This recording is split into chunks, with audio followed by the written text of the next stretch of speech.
What do you see? I don't know, sir. There.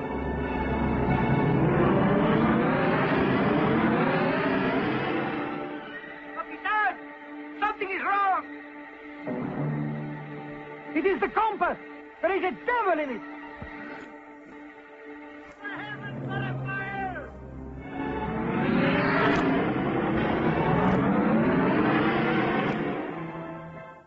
Monstro, Capitan.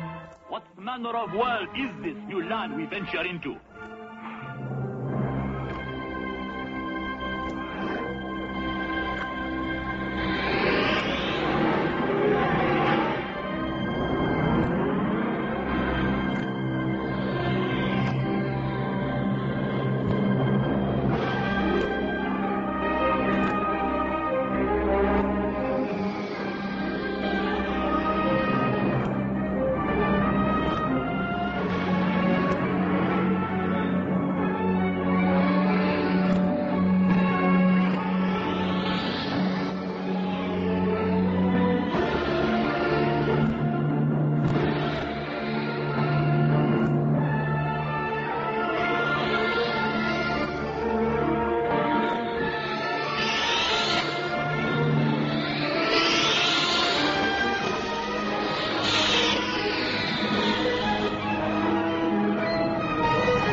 The Bermuda Triangle.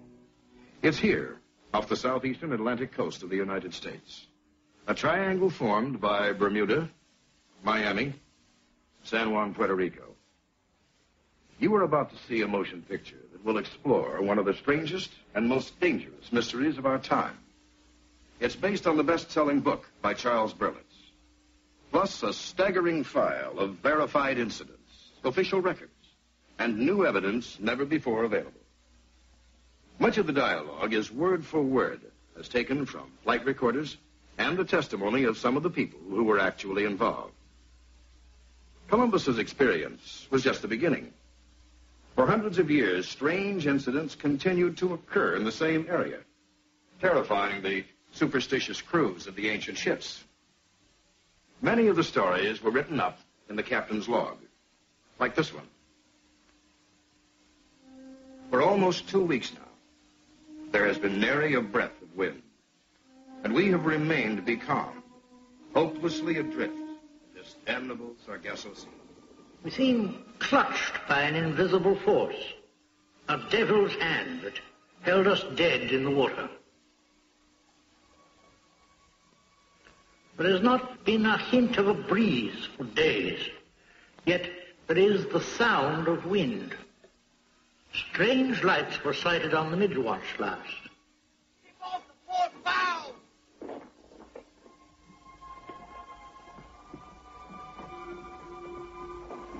On a port, Captain!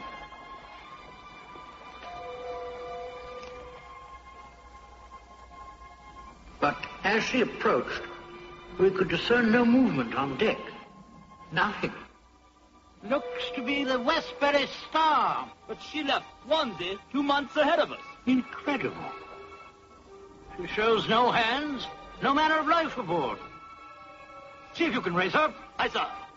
Fire a signal cannon.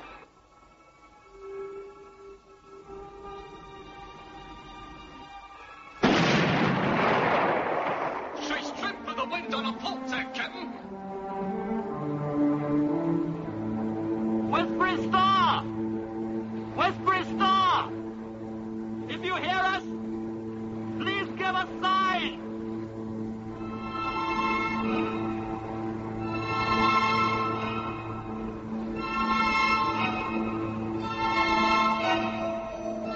Wait. I see something. Great Scott!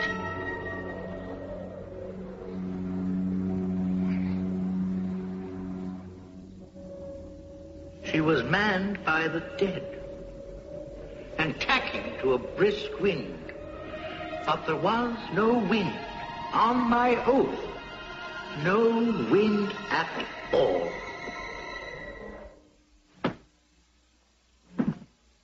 History gives us very little information about just how many ships disappeared in that area before the beginning of the 19th century. And most of the incredible stories told by the sailors were written off as superstition. But then, in 1800, with the disappearance of the first American naval vessel, the USS Insurgent, with all 340 crewmen aboard, convinced the authorities to begin keeping records. Within a few days, this ship, the USS Pickering, vanished with a crew of 90. Then in 1824, the USS Wasp disappeared in the same area. More and more ships disappeared without a trace. The USS Grampus, the USS Wildcat, the Mary Celeste. Then in 1881, an incredible incident took place when the American freighter Ellen Austin found a derelict ship west of the Azores. Oh, the Mayfair! This is Captain May of the Ellen Austin. Is there anyone aboard?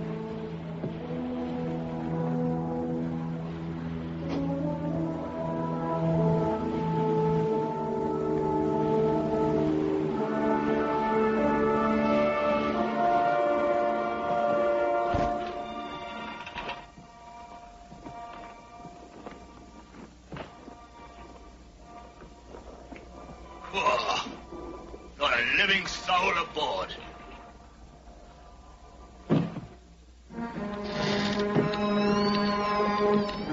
Noah, go on.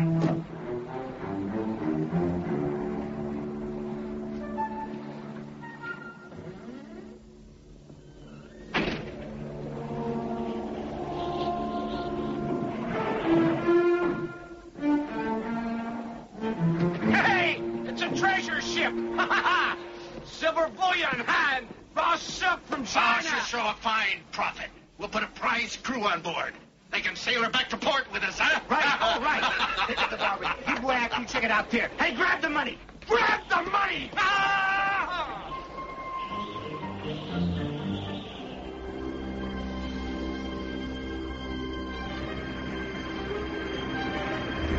There's treasure there. Enough for all of us.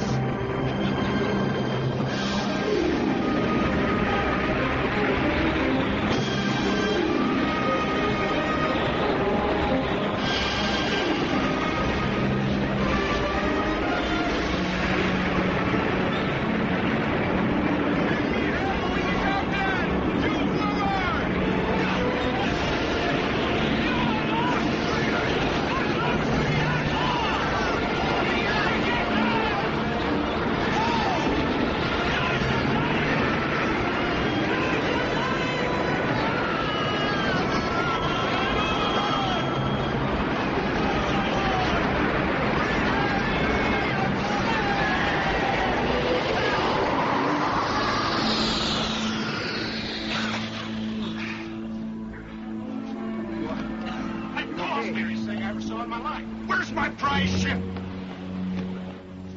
Where's my treasure?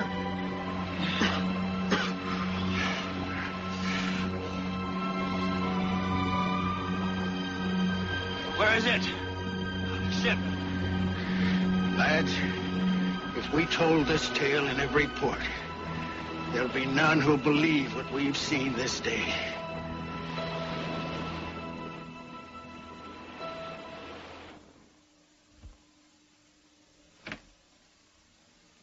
Ships and men continued to vanish in the ancient Sea of Fear. And then with the advent of air travel, planes began to disappear from the sky, just as mysteriously as ships did from the sea. This is the Naval Air Station at Fort Lauderdale, Florida. And it was here, over 30 years ago, that an extraordinary incident took place. An incident that was to give a new name to the old Sea of Fear. From then on, it would be called the Bermuda Triangle. The date was December 5th, 1945.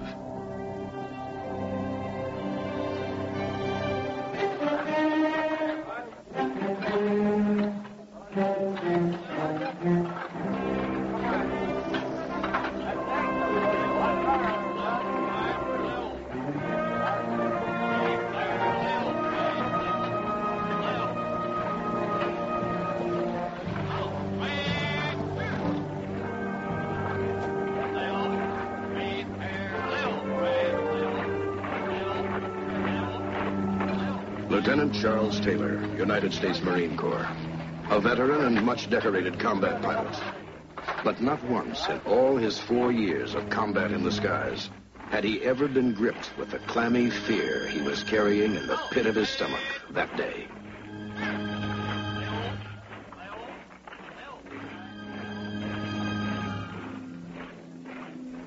Lieutenant Taylor could not rid himself of the chilling premonition, and neither could another man assigned to Training Flight 19, Corporal Alan Cosnar. Listen, Lieutenant Lacona said he saw the thing himself.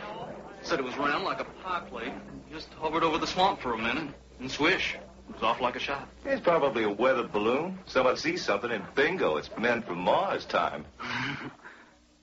Hey, Cosnar, what's with you? You know, you've been staring out that window for nearly an hour. Thinking? Hey, guys, you hear what happened to this morning's flight? Weird. What do you mean weird? Winds out of nowhere. Gusts up to 180 miles per hour. The other instruments went nuts. Lacona said it really gave Levine the shakes. Well, guys, this is the last time you're going to see Sergeant Gallivan in this old monkey suit. Yeah, from now on, the only wild blue yonder I want to see is in some chick's eyes. From now on, it is going to be Mr. Gallivan again.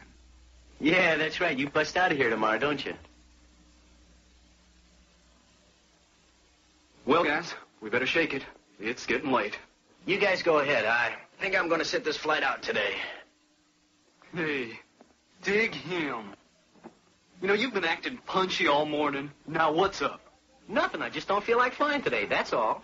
Yeah, well, I'm sure the flight commander will get all choked up about that. You sure you're okay, Alan? It's not like you to be so quiet. I think I'm starting to smell those discharge papers myself. Guess I'm just starting to lose my air legs is all. Thinking of home. I think we all are thinking of home. But in the meantime, pal, we still got to fly today.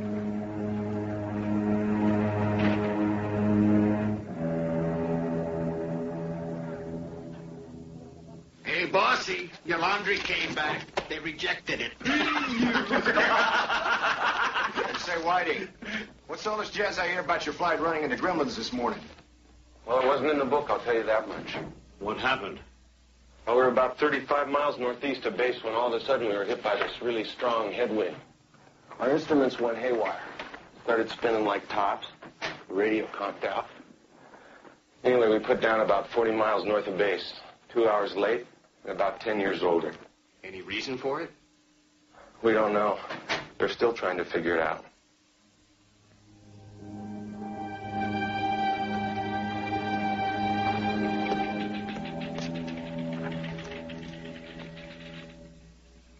Thank you for seeing me, sir. Sure, Cosnar. What can I do for you? I'd like to be relieved of today's flight, sir. Why, are you sick? No. What's the matter? Well, I've already done my required flight time this month, sir, and... Yes? Well, I just don't feel like flying today, sir. I can't explain it. Report to the flight surgeon. Aye, sir. Now, after the bombing runs are completed, we'll continue on course 091 degrees for a distance of 67 miles towards the Bahamas, turning north to a course of 346 degrees for 73 miles. Then west-southwest to a course of 241 degrees for 120 miles, returning to base at approximately 17:23 hours. Your call letters will be Fox Tear. Are there any questions? That's all.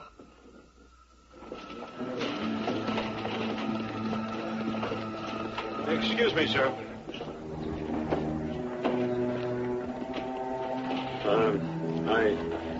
I'd like to be relieved of this flight, sir.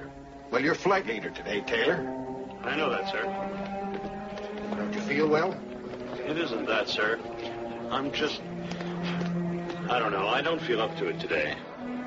Well, I'm sorry, Taylor, but I just don't have anybody else to lead a mission. I understand, sir.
This is a precision drill. 545, time 1510 hours.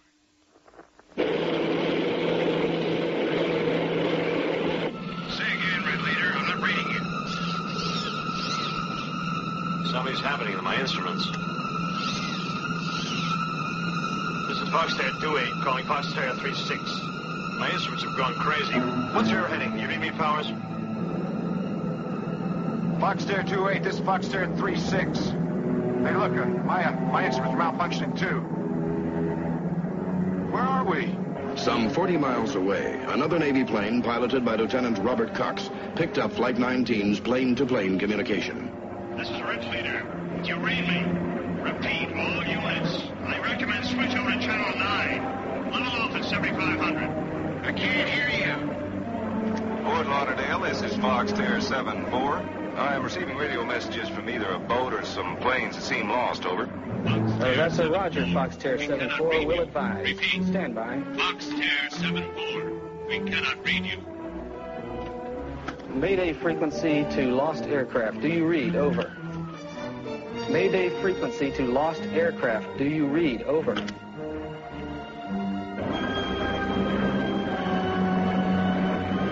What's happening, Powers? Boat or plane calling Powers. This is Foxterra 74. Please identify yourself so someone can help you. Fort Lauderdale calling Foxterra 28. Do you read? Over. Fort Lauderdale calling Foxterra 28. Do you read? Over. What's going on out there, Scully? Flight 19, sir. It sounds like they're lost. All their instruments are out.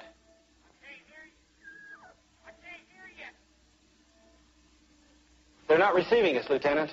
Well, keep at it. Foxterra 36, this is Fort Lauderdale. Do you read me? Over.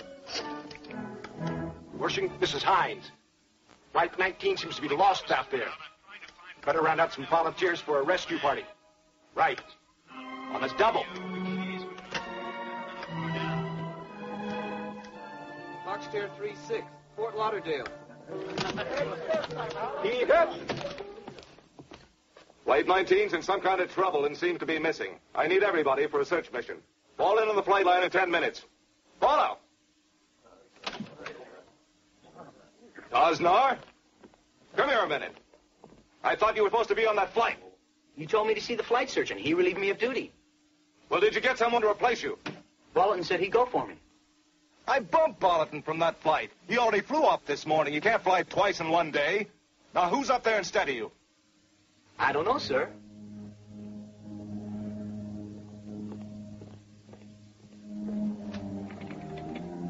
This is Lieutenant Wershing. I want a full report of all hands. That's right, Sergeant. I want to know where every man attached to this base is, and I want it on the double.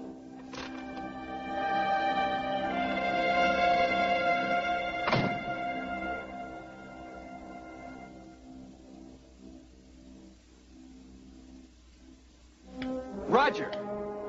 Search and rescue is standing by to take off, but Air Sea forces are out of maneuvers, sir. Tell Air Sea to get those Dumbos up as soon as they touch down. With the same crews if necessary. Yes, sir.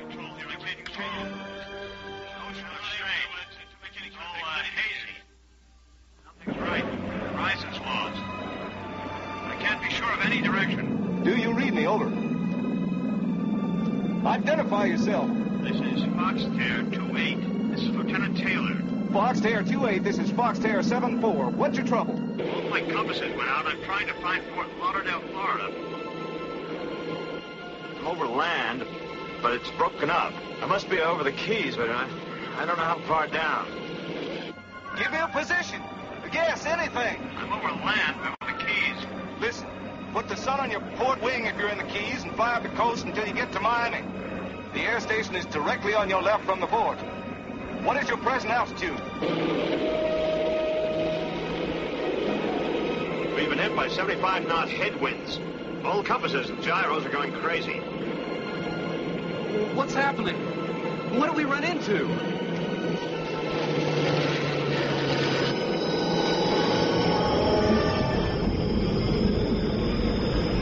Hey, the ocean looks funny.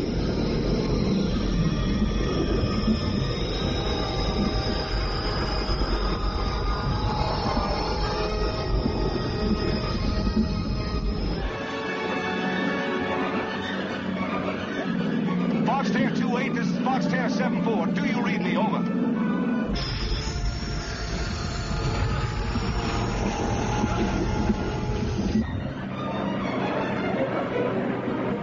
Can you still read me? Over. Can you switch on your IFF gear? Negative. What about your ZBX? Do you read? Do you read me? Over. Foxtail 2-8, this is Foxtail 7-4. Do you read me? Over. Lieutenant Cox flew a search pattern until his fuel ran low.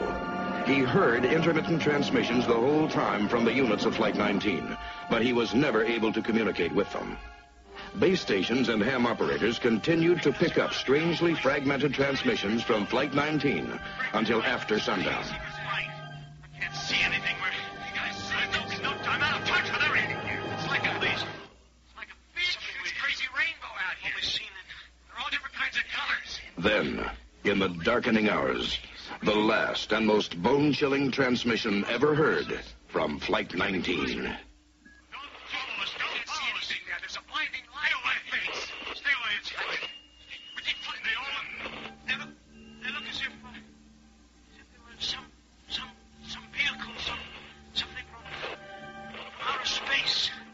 Even as the ham radio operator was twisting his dials frantically, 30 aircraft from the USS Solomons already were hard into the search.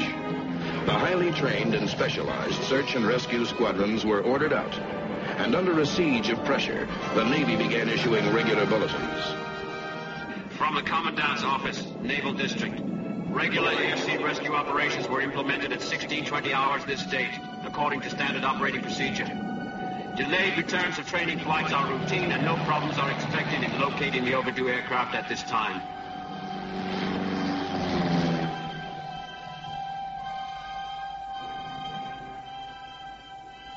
The search became more than routine when a giant Martin PBM vanished. Sir, one of those PBMs just went off the scope. Impossible. A big Dumbo just doesn't disappear.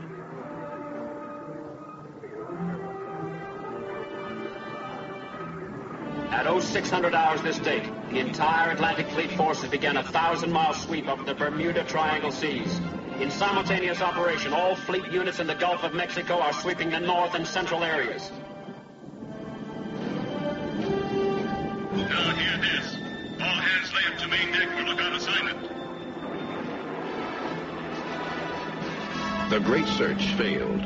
6 aircraft and 27 men vanished without a trace, as though into another world. Shortly after the disappearance of Flight 19, a Naval Board of Inquiry was held. All we know is that the planes evidently got lost because of instrument malfunction. Are you saying that 5 planes in a giant PBM all had the same trouble at the same time? I'm sorry, gentlemen. I can't answer any more of your questions. All I can do is read you the board statement. It is the consensus of the board that this unprecedented peacetime loss seems to be a total mystery. The strangest ever investigated in the annals of naval aviation. A full transcript of the board's findings was never released, and 2 indisputable facts remain. 1, all hands at the Naval Air Station that day were present and accounted for. 2, Corporal Alan Kosnar was not on that flight. For 30-odd years, the question has gone begging. Who took Alan Kosnar's place? Or should we ask, what took Alan Kosnar's place?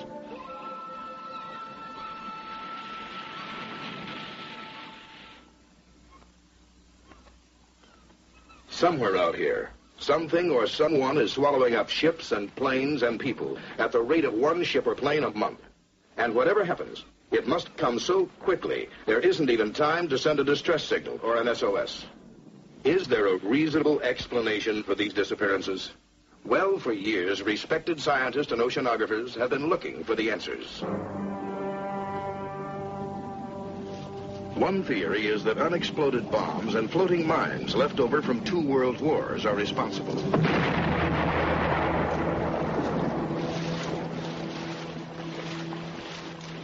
But in the hundreds of mysterious disappearances, no debris has ever been found, not even so much as an oil slick.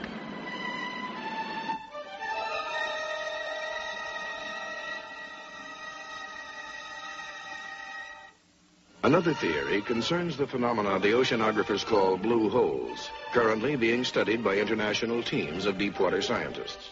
These so-called blue holes are basically vast networks of caves beneath the sea. But how far they go or how deep, we really don't know. Well, we are not even sure they have been naturally formed. In some cases, they resemble metro tunnels. They are like colossal sponges. The change of the tides causes tremendous pressure changes in the caves, making strong whirlpools on the surface.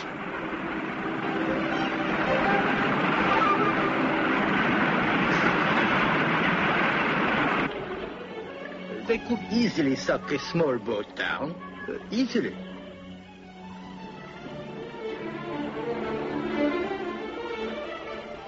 Our divers have seen such instances.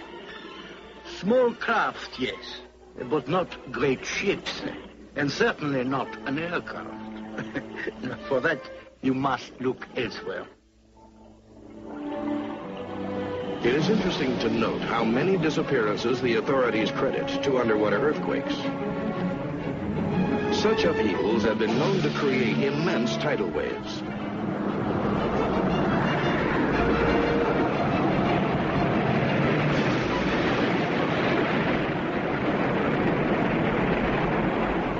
But none so high as to swamp an airplane in flight. However, there are stacks of sworn testimony of aircraft flying into a cloud and vanishing. The so-called experts insist that what the observers saw was not a cloud at all, but a deadly waterspout. But not one shred of wreckage has ever been found of all the aircraft that have been lost in the Bermuda Triangle.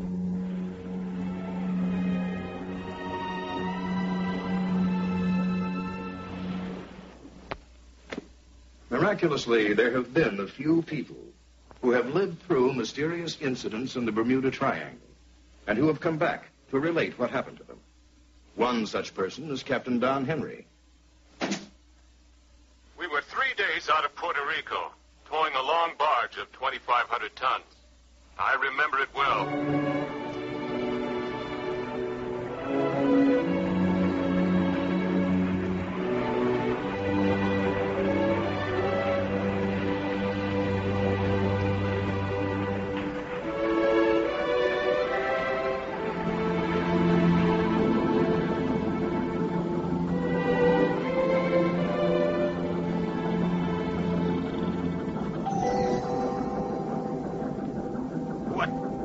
Finished taking that lousy thing apart and oiling it.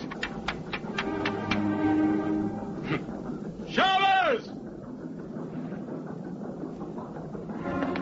Chavez! Yes, sir! What's wrong with the generator? I don't know. The generator is fine, but look at... Meet me in the engine room, Chavez. Okay, sir, but you better look on deck first.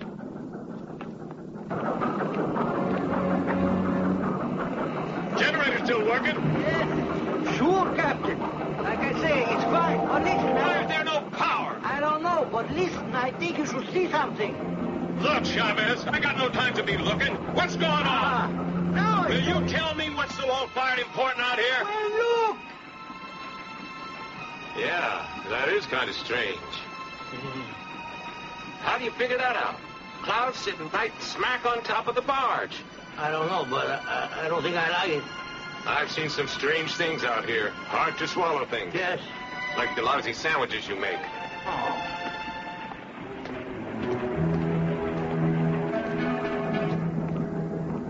Must be a short in here someplace.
Captain! One, take the wheel!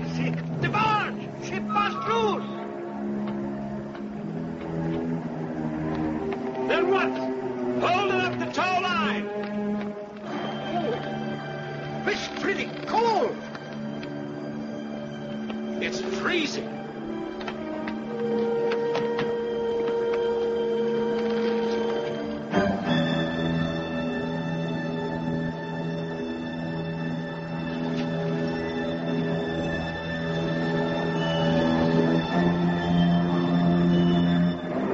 In 25 years at sea, I never saw the like. A freezing cold in the middle of August. Yet the rails were as hot as steam lines. Something in that strange cloud had sucked up the energy of our generators and our engines. Sucked up the heat of the day itself. Something that wanted us. Tried to pull us into that cloud. A Swedish oceanographer suggested that the barge had been caught up in a waterspout. But Captain Henry was an old salt. He knew a waterspout when he saw one, and he swore that wasn't what he saw. Besides, a waterspout wouldn't have explained the unusual warmth of the tug after the incident, or the loss of electrical power. Of course, the newspapers paid little attention to what happened to four seamen. But it was quite another story sometime later, when 1,500 people were stranded in the Triangle. It was April 3rd, 1974, and the world's most luxurious liner, the Queen Elizabeth II, was making 35 knots, 100 miles south of Bermuda, while a Coast Guard cutter followed, keeping the giant ship in sight and on their radar scopes. What the... She's gone. Who's gone? The QE2. She was here on the last sweep. Then just disappeared. Well, don't we still have visual contact with her? I don't know, sir. Yeah, she's still out there. Maybe so, but she sure ain't on this scope.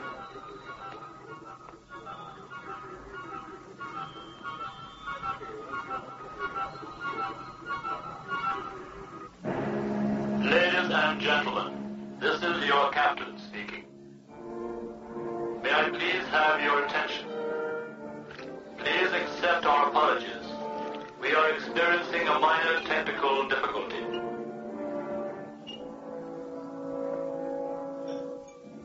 The official report blamed a leaky boiler and scrupulously avoided mention of the Bermuda Triangle.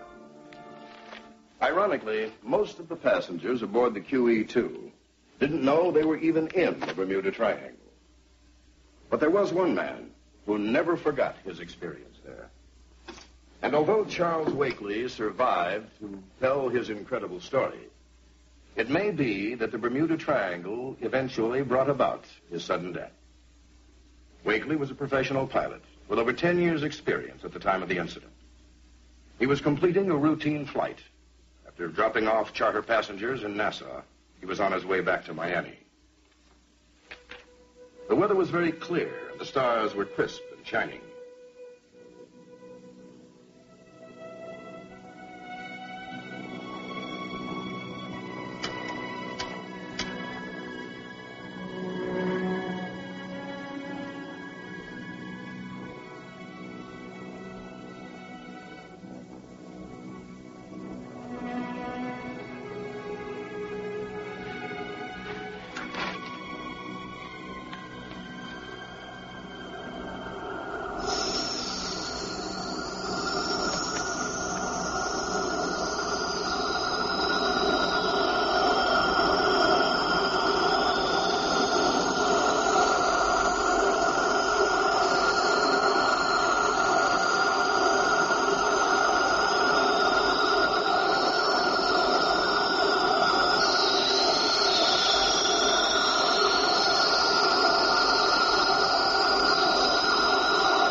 From that moment, Charles Wakely was determined to explore the mysteries of the Bermuda Triangle.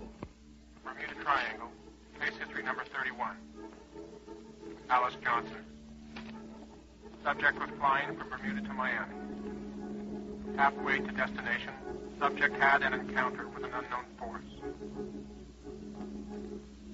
Yes, I admit the glowing wings, the eerie light, the same feeling of horror, just like the other pilots don't want to talk about it. Wakely's research ended tragically that night in 1974. The killer and the motive are still a mystery. I'm frightened. I want to forget this thing. I want to go on living. Just what is out here? Is it some unseen force in the air? Or on the surface of the water? Or maybe lurking below? Some anomalies are known to exist out here. For instance, most seamen and pilots are aware of two navigational quirks in the Bermuda Triangle. One is called dead spots, which causes radios to go out.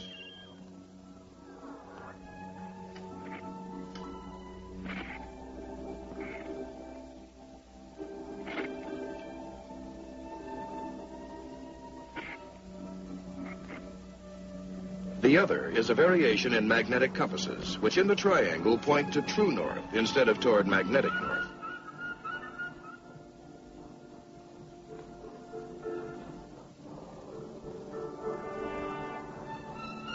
And there is another mystery of the Bermuda Triangle that no one can deny, because you can see it, touch it. It's right out here, just off the Bahamas. The luminous glowing of the mysterious white waters. Columbus was the first to see it when he entered the New World. And it's the last view of Earth when the astronauts rocket through space toward the moon. The phenomenon still baffles modern science. But the Greek philosopher Plato may have had the answer, along with the ancient Egyptians and the world-renowned psychic Edgar Cayce. They were all agreed the fabled continent of Atlantis sank into the sea in this area some 12,000 years ago. Thousands of people around the world have followed the startling revelations of Edgar Cayce, who predicted many years before they happened certain earthquakes, the assassination of U.S. presidents, even the highly sophisticated developments like the powerful laser.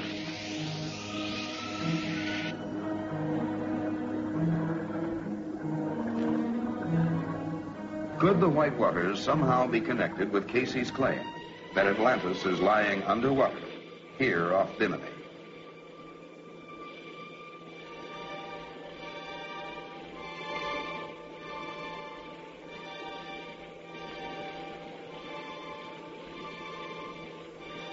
This sonar scan shows a large mass on the sea bottom, which plainly outlines something shaped like an immense pyramid. The height is estimated at 420 feet, with a base of 540 feet, very close to the dimensions of the Great Pyramid of Egypt. Almost 100 prehistorians and archaeologists believe that the lost world of Atlantis did exist. These scientific investigators place Atlantis exactly where Plato, the Egyptians, and Cayce said it was, at the bottom of the Atlantic Ocean. In 1940, Edgar Cayce predicted the first portions of Atlantis would be discovered off Bimini in 1968. As if to fulfill this curious archaeological prediction, 28 years later, in 1968, oceanographer Dr. J. Manson Valentine and 3 associates discovered an extensive wall of irregular stones, shaped and accurately aligned, forming what is now known as the Bimini Road or Wall, whose exposed section alone measures over 900 feet long.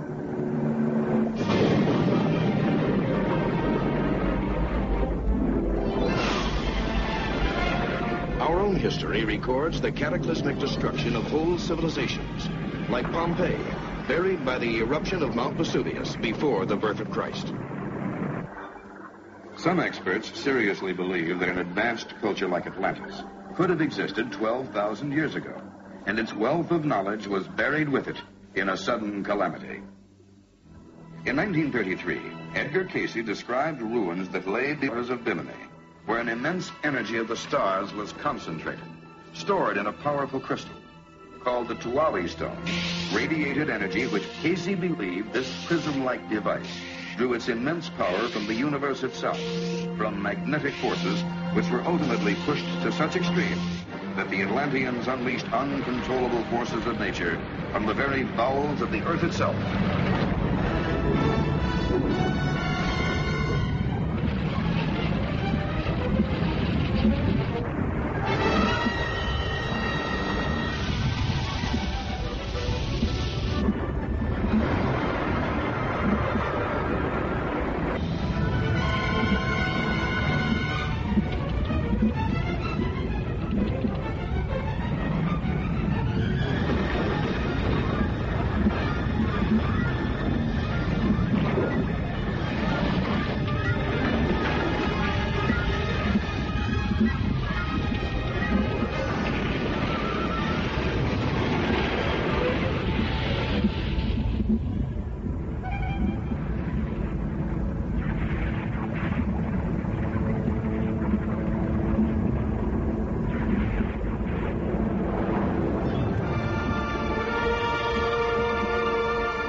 Were Plato and Edgar Casey correct?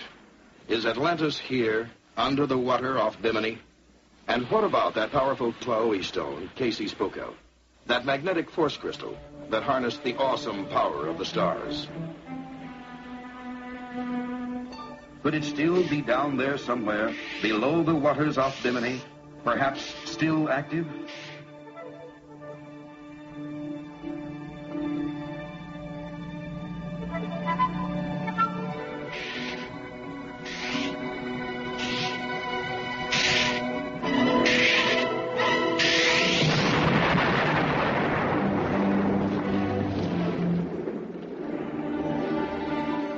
Still another theory favored in some circles is a sort of anti-gravity tunnel, visible only as a whirlpool in the sea. An inverse magnetic field capable of altering the molecular structure of any physical property entering it.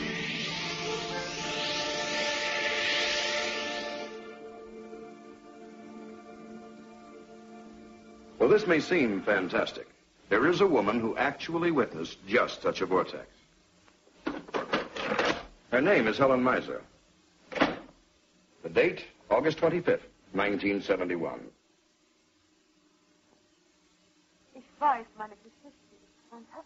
I know my story sounds very fantastic, but it is true. Please believe me, I knew nothing of science or such complicated things as gravity.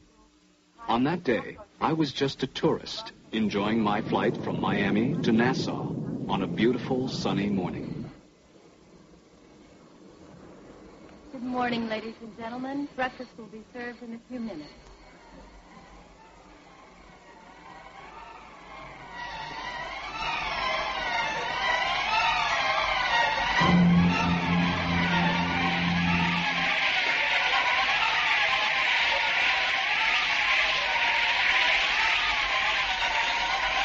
Everything all right?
If someone had told me that such things could have happened in the Bermuda Triangle, I would never have believed them.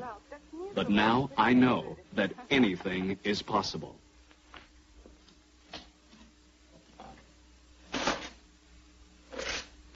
Terrified and near panic like the other passengers, Elaine Miser completely forgot the camera she was holding. So she didn't get a photograph of the strange whirlpool. But later, she and other passengers aboard Flight 51 compared accounts of what they had seen. And she drew this picture of the vortex. Frau Miser was a very lucky woman. She survived a terrifying experience with a magnetic vortex. Others have not been so fortunate. Like pilot Carolyn Koskiel and passenger Richard Rosen's encounter with a time warp that apparently sent them through a window into another dimension.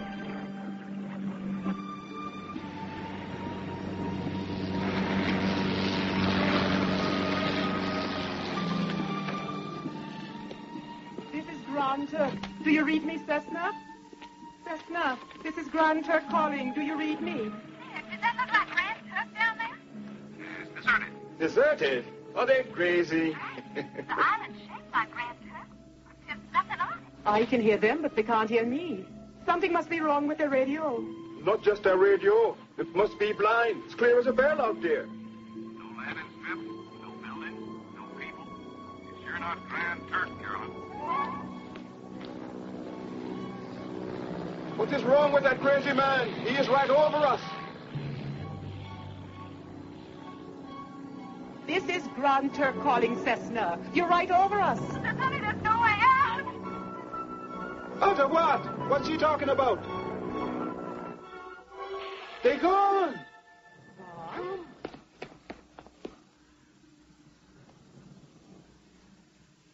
Carolyn Koskiel's plane was never heard from or seen again. This is the view over Grand Turk Island. Why couldn't Miss Koskiel or her passengers see the buildings and landing strips below? Some physicists have suggested that the plane might have entered some dimensional window, a space window, if you will, which caused an inversion of time and space, thrusting her plane into an early period of time, where they saw the island in the past, before the landing strip and buildings even existed. Sounds fantastic, doesn't it, this traveling in time? But the experts insist that it's theoretically possible. And eyewitness accounts of ships and planes suddenly appearing and then quickly disappearing have been coming out of the triangle for years. In 1881, a very special naval cadet of the British Royal Navy, aboard the HMS Inconstant, reported seeing the Flying Dutchman suddenly appear in a strange phosphorescent light, only to disappear moments later.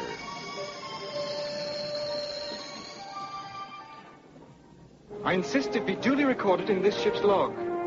Write that we saw it with our own eyes. The appearance of the ghost ship, Flying Dutchman. Long after he ascended the throne, King George V often recounted his eerie experience in the Bermuda Triangle. Could there be a place out there where ships and planes disappear into another dimension and then reappear in a different period of time? Unfortunately, most incidents of this nature are not reported.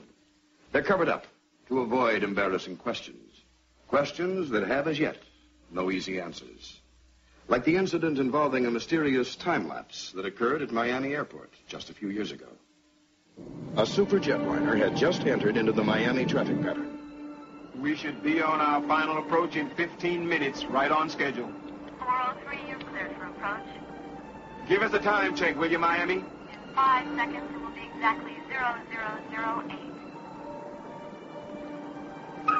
Right on the button. It was a clear and beautiful night in the Triangle, and Miami Control Center was routinely tracking the flight's approach.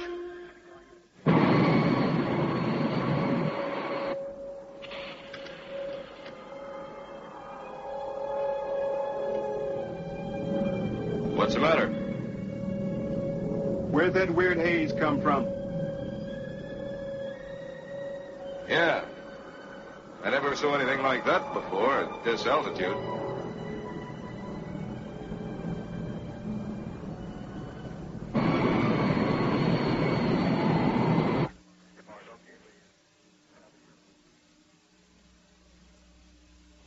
Flight 403, this is Miami Center. How do you hear me?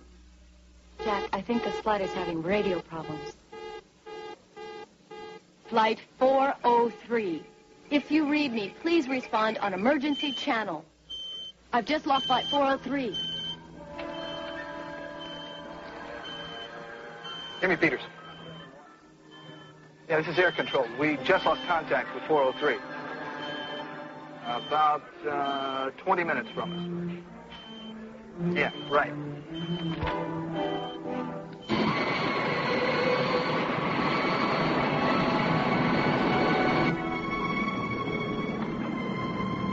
How come we can't see Miami yet? Don't rush us. What time is it? I think my watch is broken.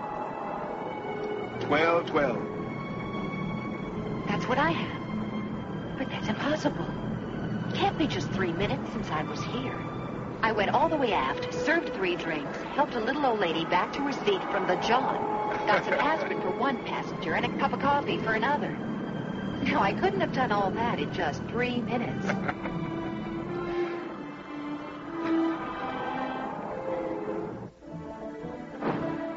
Have the Coast Guard search and rescue standing by. They may have ditched about 225 miles southeast. Okay, let me look at it, honey.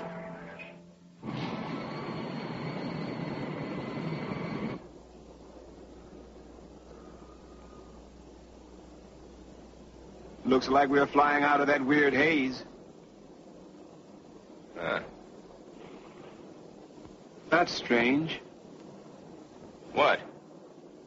I don't see it behind us. It just disappeared. Yeah.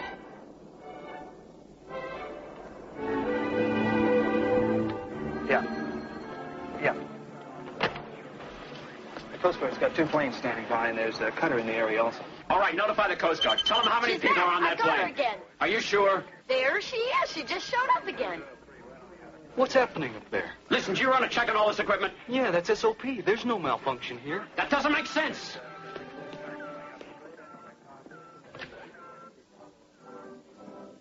This is Peterson. Tell the Coast Guard to stand down. She just showed up again. Wait a minute, Pete. What could have made her slip off the screen for 10 minutes like that? I'll think about that whenever this knot in my stomach straightens out.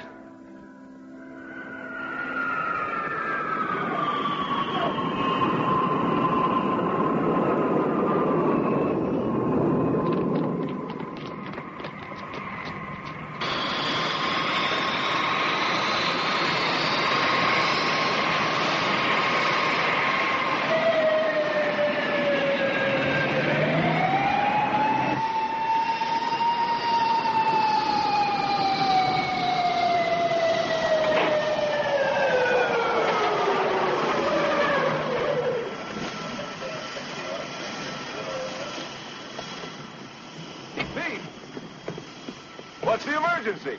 We didn't report any problems. What went wrong up there?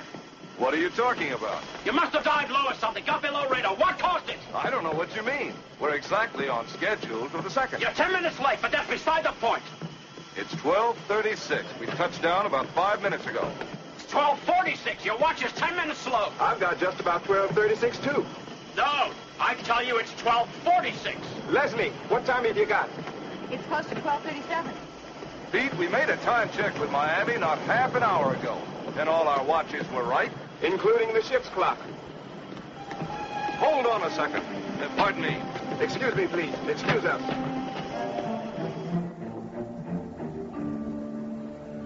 $12:37. Exactly what we have.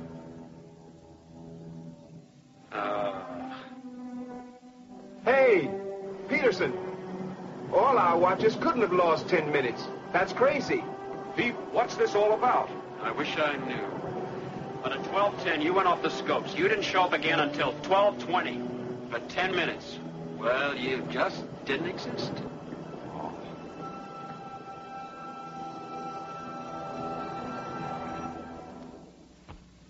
Just what did happen to this giant ship of the skies?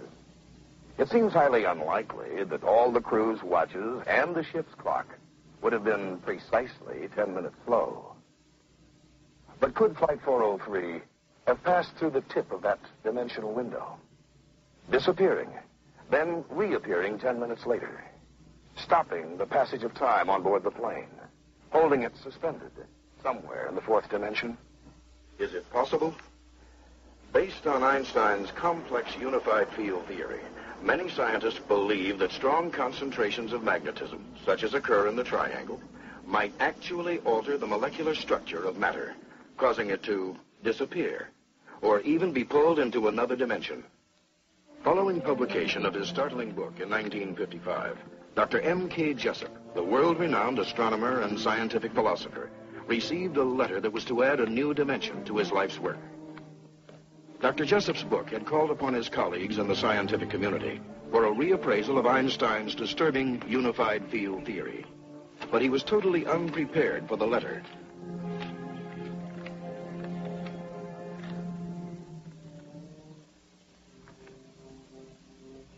My dear colleague, for reasons that will become apparent, I shall identify myself only as Carl W. Allen, and inform you, as my conscience demands, that Einstein's theory has been brought to reality with some shocking results. The Philadelphia experiment was the code name for secret tests conducted by the Navy in October of 1943 aboard the USS Eldridge, a destroyer that had been specially fitted with unique electrical and electronic equipment. For all intents and purposes, the tests were for camouflage development. Based upon the Einstein calculations, the Navy had 4 huge generators especially designed and built. These were to produce massive flux fields, which, when counterposed, would create an envelope of sorts about the test ship, a magnetic smoke screen, if you will. We've installed 4 generators on the destroyer. 1 on the flying bridge, 1 amidships, and 2 aft. When we begin this experiment, the varying potentials of the generators should alter the structure of the atmosphere around the ship, resulting in a color combining with the sea. You mean to make the destroyer invisible? Not strictly, sir. The ship will be hiding under a traveling magnetic canopy of sorts. We're ready, sir. Good. Please be seated, sir. Proceed with the countdown. Now hear this! Now hear this! All stations stand by for weather report. Station 4, all systems. Station 6, after main loops closed and reading. Shunt power to start. We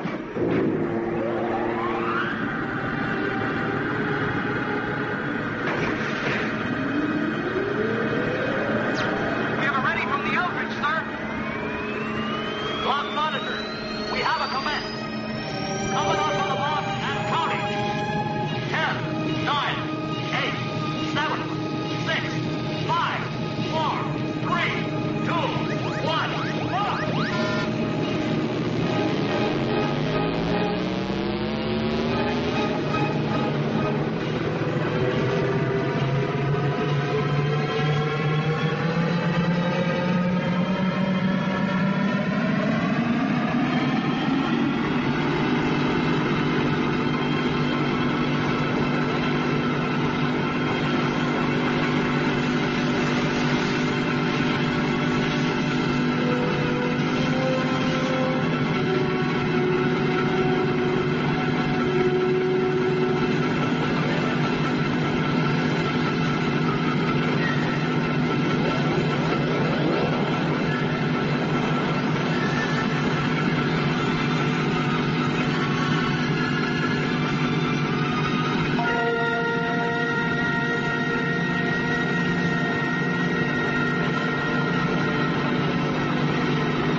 After the test was completed and the equipment shut down, the Eldridge vanished again, for no reason. Hey, it's coming back. The Eldridge reappeared just as suddenly a few minutes later. The immediate after effects produced retching sickness and considerable painful symptoms among the men. Horrid. But what happened later was far worse. The test was an unqualified success for the equipment, Jessup, but an utter failure for the crew that had been exposed to something far worse than nuclear radiation. Only the lucky ones went mad. I saw him there. Don't tell me he wasn't there. Don't tell me he wasn't there. I saw him. He was right next to me, and I looked over at him. He was gone. He wasn't there anymore. He was gone anymore.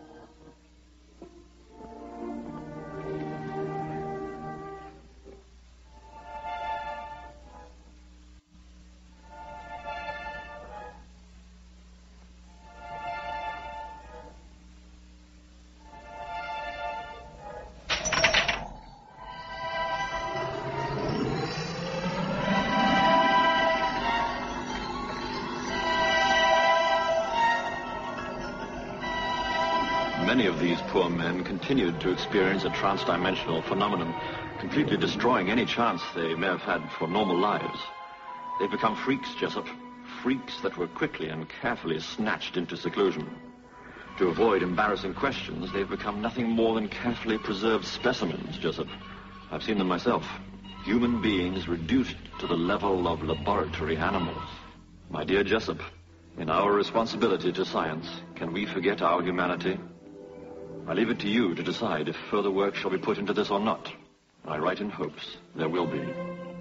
Allen's letter set Jessup upon an exhaustive 5-year search for the truth. And in spite of threats, insults, and coercions, Jessup continued to probe right up to the last bizarre moments of an April night in 1959. Listen, I've reached some fantastic conclusions regarding that Philadelphia experiment, and I've got to see you right away. How about tomorrow? No, right away, tonight. Fine. Good, I'll be there in an hour with all my notes. But neither Jessup nor his papers arrived at that meeting. Why? Suicide by carbon monoxide poisoning. White male Caucasian. Approximately 62 years. No papers, notes, or effects. Dispatch coroner and ID unit. No papers or effects were found with Dr. Jessup's body. Why? Did such a fantastic project as the Philadelphia experiment ever really take place? We don't know for sure. But to date, at least a dozen books have been written about it. The key question is this. Did the government have a top-secret project involving the Eldridge and an application of Einstein's unified field theory? A Princeton scientist who claimed he worked on the early stages of the project says that he saw a handwritten sheet of complex mathematical calculations pertaining to the project, and that he recognized the handwriting as that of Albert Einstein himself. Some people claim that high-ranking research officers persuaded the Navy to let them use this ship, the Eldridge, just as soon as she was built. Interestingly, the logbook for the Eldridge is missing. The pages for the first 3 months of her service. Why? This is a picture of the dry dock where the Eldridge was built, filed top secret for 22 years. Another interesting note is that the Eldridge later experienced an unusually high desertion rate. For some reason, her crewmen kept jumping ship in greater than average numbers. Could it be that there was still some lingering after effects of that mysterious experiment? In this era of vigorous investigative reporting, as demonstrated by such exposés as the Pentagon Papers and Watergate, we find it baffling that even after 35 years, witnesses still refused to talk about the Philadelphia experiment. And it is worthy of note that the Office of Naval Research categorically states that the incident never took place. This is the book by Jessup, which sparked Allen's letter. In it, Dr. Jessup theorizes that UFOs appear and disappear in the Bermuda Triangle, using much the same techniques as were reported in the Philadelphia experiment. For instance, there's the widely publicized incident that took place on January 7th, 1948. It involved a flight of P-51 Mustangs and a UFO spotted in the skies over Fort Knox, Kentucky. The police subsequently passed on the reports to nearby Godman Field at Fort Knox. Tower. Yes, sir. Lieutenant, it's the CO. This Lieutenant Michaels. Yes, sir. We've had visual contact with whatever it is for the last 5 minutes. No, sir. I checked with Wright Field. They have no experimental aircraft in the area. No, sir. I have no idea what it is. Yes, sir. Where is it? It's right out there. Well, sir, it seems to be gold. It's round. It has a red border at the bottom and a red border at the top, but only intermittently.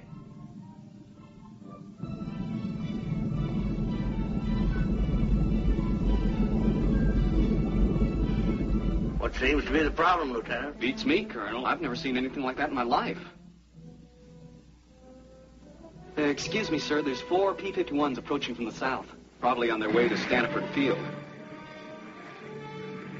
We'll contact the flight leader. Tell him to take a look at it. Yes, sir. This is Godman Tower to flight leader of flight approaching field. Come in, please. Over. This is Captain Mantell, flight leader of Flight 451 to Godman Tower. Over. Captain Mantell. How do you read me? Over. I read you loud and clear, Godman Tower. Over. Captain Mantell, request you change to radio frequency. The flight leader was Captain Thomas Mantell, a veteran World War II fighter pilot, one who'd survived many missions over enemy territory. 1991. Roger, over. Flight leader Mantell, there's an unidentified aircraft in your area. Approximate heading 210 degrees. Request you investigate. Over. This is flight leader Mantell to Godman. Will do. Changing course to 210. Roger. Godman Tower, this is Lieutenant Campbell. I'm reading low fuel. Request permission to stand down. Over. Godman, this is Johnson 451. Ditto that request. Over. Roger. Permission granted.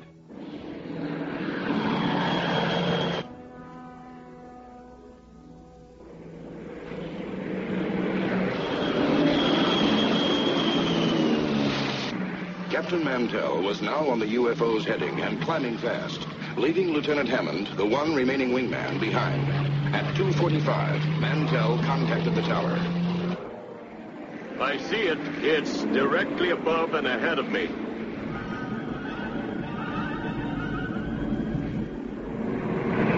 Ever see anything like this before, Hammond? Hammond Mantell, not in my experience, Captain. Throttle back, sir. I'm losing you. Godman, this is Mantell. I have the bogey fixed now. I'm closing in on it. Tower to Mantell. Can you describe it? Mantell to tower. The object appears to be a metallic substance of tremendous size. He's getting closer to it. Where are they? Right there, sir. Can you see him? Mantell to tower. The object in front of me is completely unreal. I'm going to try to close in for a better look. I'm going to 20,000 feet.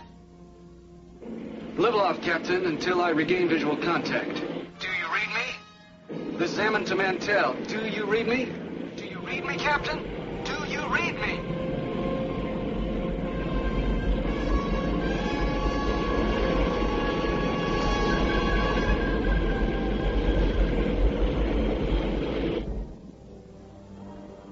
Tower to Mantell. Do you read? Over. Tower to Mantell. Come in, please. Over. Godman, this is Lieutenant Hammond. I've lost visual and radio contact with flight leader. Is he reading you? Over. Stand by, Hammond. I can't see him anymore either. And that thing, it's gone into the clouds. This is Godman Tower to flight leader Mantell. Do you read? Over.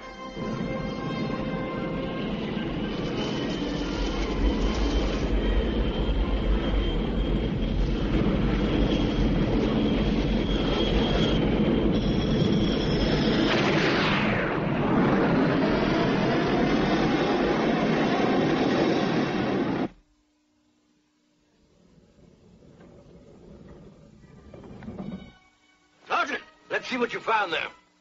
Here you are, sir. A thorough review was made of the many eyewitness accounts, which all agreed. Mantell's plane exploded at 3:15 p.m. But when the pilot's watch was found, it had stopped at 3:10, 5 minutes before the explosion. In aircraft disasters, the wreckage always includes large structural pieces and intact parts. But the largest fragment of Mantell's plane was no bigger than a tin can lid, punctured with hundreds of tiny holes no earthly force could have produced. Authorities admitted they had never seen such strange salvage parts before, and they were unable to explain the unusual holes in the remnants of Mantell's plane. Could a magnetic storm created by a UFO have caused such damage? Is there something or someone out there in the void of space? Let's consider the possibilities. To an astronomer like myself, the idea of intelligent life being confined to our tiny little planet Earth is ridiculous. Why, in our own small galaxy alone, there are more than 10 billion star systems. By the laws of mathematical probability, there must be 40 to 50 million planets, like our own, each with their intelligent life forms. Perhaps even now they are attempting to contact us. Perhaps it was an emissary from one of these other worlds who attempted to make contact with our first men in space, the astronauts. The men who fly in these giant spaceships are highly skilled professionals. They have been trained to deal with almost any situation that might occur. When they spotted bogies or unidentified craft, they reported precisely what they saw.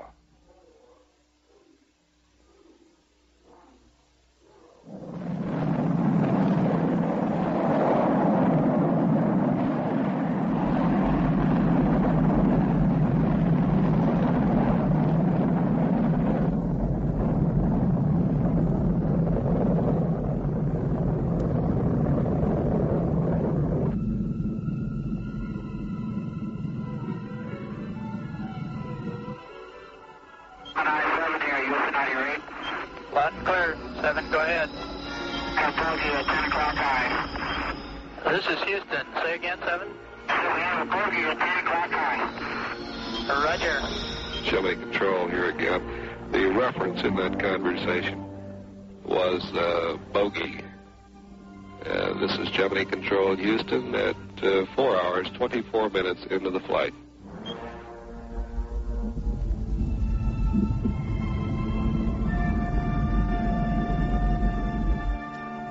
Some experts have theorized that what the astronauts actually saw was the sun reflecting off their booster rocket, which they had jettisoned earlier. But the astronauts, remember, are professionals. They would surely have recognized any piece of their own equipment. Records of UFOs, as well as some probable encounters, appear not only in the Bible, but in the written and oral histories of every culture in the family of man.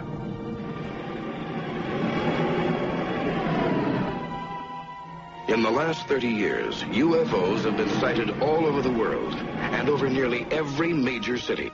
But there seems to be a surprising concentration of sightings right here in the Bermuda Triangle, even though only a small percentage of them ever get reported to the authorities. John Fairfax was a daring adventurer who'd set out to row the Atlantic from the Canary Islands to Florida. How do you explain your experience in the Bermuda Triangle? Well, as I've said, ladies and gentlemen, I can only relate what happened. I can't explain it at all. This all occurred around about the evening of May the 5th, towards the end of my trip.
Was it just John Fairfax's imagination? Maybe. But how do you explain another man who had the exact same experience in the Triangle? It was just a month or so later when John Carpenter was guiding his charter boat on a run from Bimini.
Reported in Richard Weiner's book, The Devil's Triangle.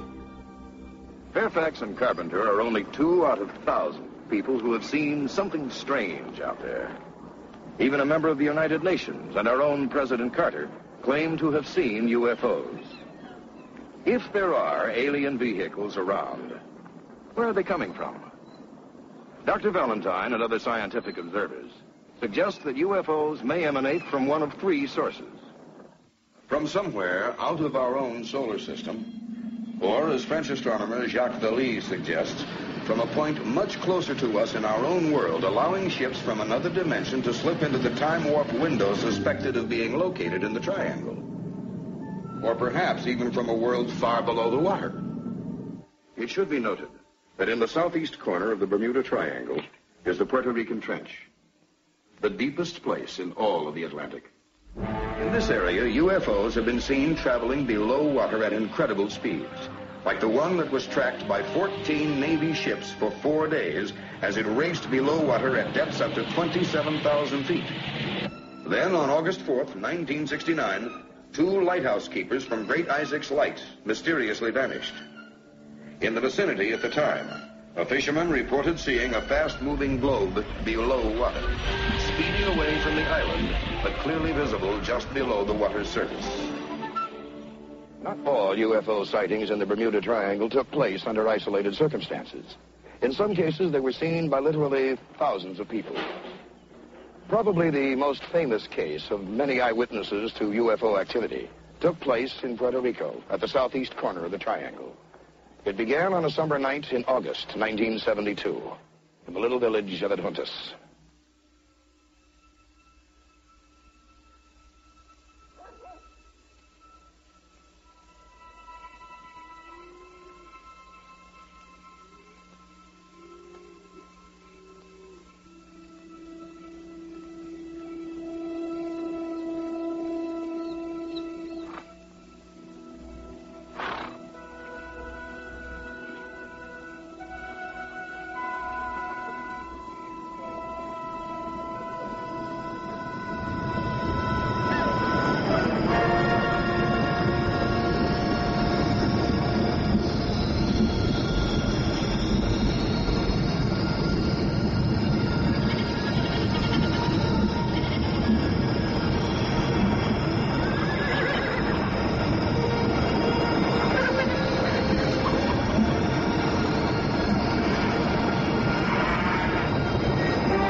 esto sí está poniendo chévere. No cambies la estación. Aquí viene la salsa para que se gocen y para saludar a María y a Nilda. Gózate con la salsa. Ahora sí.